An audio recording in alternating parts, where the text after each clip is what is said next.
about the comic Frontline. Jay here, continuing our DC Rebirth top 5 list for June 2016. Now, each day this week, we are each taking a day and we're giving our individual top 5s for the month of June. And then we're going to even include the end of May release of DC Universe Rebirth #1, since it was the book that kickstarted it all. Now, if you have not seen the others count down their top 5, please do so before or after you watch this video. But, be sure to leave comments in their videos as well as mine.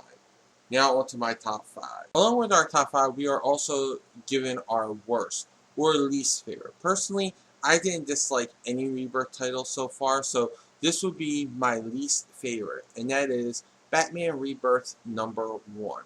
I picked this because while it did a good job passing the baton from Snyder to King and introduced Duke to the Bat family properly, I thought it lacked something. I don't know what it was, but it was just something that I wanted more from the issue, and I didn't get it.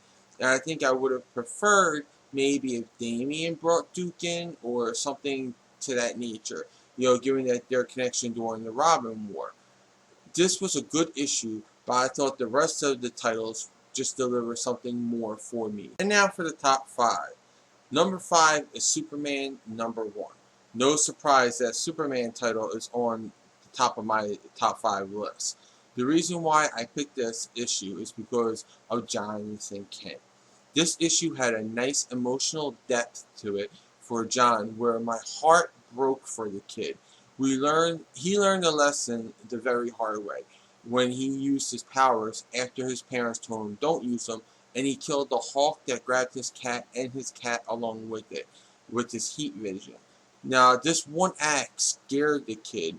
It shook him to his core, and you can actually see the emotional scars in his eyes already. In one issue, I am already deeply emotionally attached to Jonathan Kent, and I love it. Coming in at number 4 is Detective Comics #935. While both issues were really well done, I thought this one was better for me. I loved how we got that scene with Tim and Bruce about being Robin, and even about being his own man, as it encompassed his tenure as Robin. The Robin that took the name from the sidekick spot that it had always been into being a name of its own, a hero of its own. And at the same time, we got to see Tim growing up. Something that he always said. He said from the very beginning, I'm not always going to be Robin. I am going to get out of this life. And he struggles with that here, so I love that. Not only that, but we also got more depth from the rest of the cast.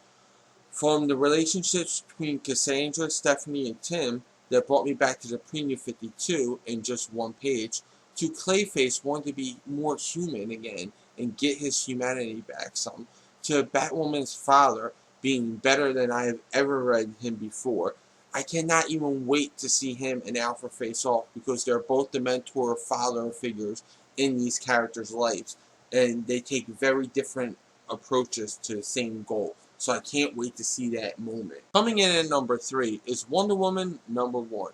No surprise that this is ranking really high on my list. Again, both issues blew me away, but this one really upped the game, immersing me into the Wonder Woman's world to the point that I felt like I was taking this journey with her. The art just surrounded me and invited me in, while the story pulled me in deeper, allowing me to transcend the boundaries of reader and character. I felt totally immersed in this world, totally immersed in her character. I believed every moment of this story. It takes you on a journey, and that is just entirely awesome. That's what you want from a comic book, and that's why Wonder Woman lands at number 3. My final 2 are really hard for me, but I had to make a hard decision, and in the end, my heart won out over my fandom. Number 2 is Action Comics #958. This was so hard for me. This issue was super dynamic and knockout, full of action. Yes, Action Comics was filled with action, and I loved it. It was as if Jurgen said, yeah, you know what? I did an awesome job with Death of Superman in the 90s, and I think I can do it even better this time. And you know what? He did it. He did it like 500 times better.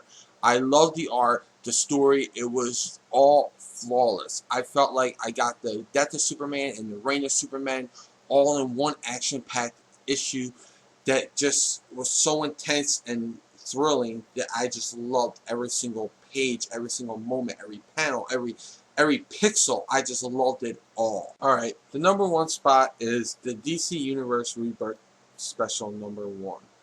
Okay, how did this win out of Action Comics? Easy. It is no secret that I wasn't a fan of the New 52. I felt like characters that I have loved my whole life were assassinated. I seen them all crumble before me or just disappear altogether.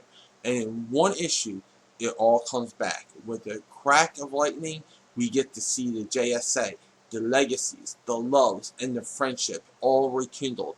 We get hope again, and it all comes from Wally West. But the reason why this won out that number 1 spot for me was for 2 reasons. The first is when Linda doesn't recognize Wally and he reels his anchor. The one person who has always been there to pull him back didn't recognize him, and it sent him hurtling towards oblivion. Then he stops one last time and he says goodbye to the one man who raised him and taught him the definition of not just how to be a hero, but how to be a man. And that is Barry Allen. And your heart starts to break as he says that tearful goodbye. And he tells him, you know, I'm not sad. I lived a perfect life because of you. And his eyes are welling up with tears. And your heart, it just jumps into your throat. And then it's about to break. And then Barry reaches him. And your heart just jumps out of your chest, bursting with joy. And you get that moment because he grabs Wally and he says his name and he remembers him. And he can't believe that he ever forgot him. That moment was maybe the best moment in comics history for me.